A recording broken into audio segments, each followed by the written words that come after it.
Le musée du petit format, situé à Nîmes, dans la commune de Viroinval, bénéficie depuis peu d'une reconnaissance officielle de la Fédération Wallonie-Bruxelles. Une bonne nouvelle pour cette association qui rassemble une belle collection d'art moderne. Par contre, le centre culturel Action Sud, lui, ne pourra pas compter sur de nouvelles aides pour s'en sortir. Le reportage de Nathanaël Poli, Benoît Derue et Jennifer Fuchs.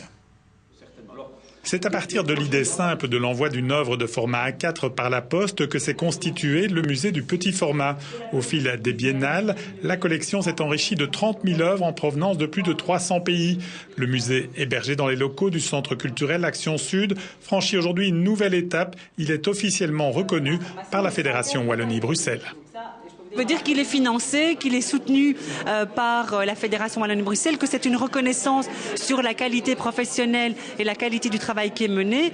Et au-delà de ça, on reçoit aussi des moyens. Et puis ça permet aussi d'être valorisé, d'être visibilisé en tant qu'institution culturelle. Ça signifie qu'il a vraiment maintenant acquis le statut de musée, puisqu'avant il s'appelait musée, mais maintenant il a acquis le statut de musée et qui bénéficie pendant une durée de 3 ans d'une subvention particulière due à cette reconnaissance. Cela va permettre au musée de développer ses activités avec des moyens supplémentaires. Par contre, le centre culturel régional de Philippeville, qui abrite le musée, lui, connaît d'importantes difficultés financières. L'occasion était belle hier pour les autorités communales d'interpeller la ministre.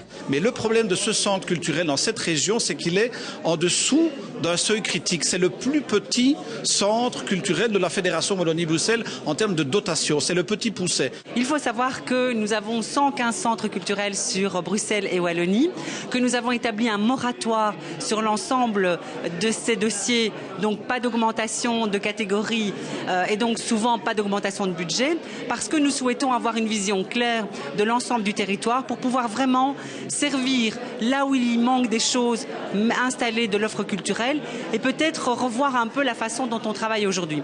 Mais au-delà de ça, la Fédération Wallonie-Bruxelles continue à soutenir ces centres culturels, à les financer et à vraiment apporter des moyens pour les projets en faveur des habitants.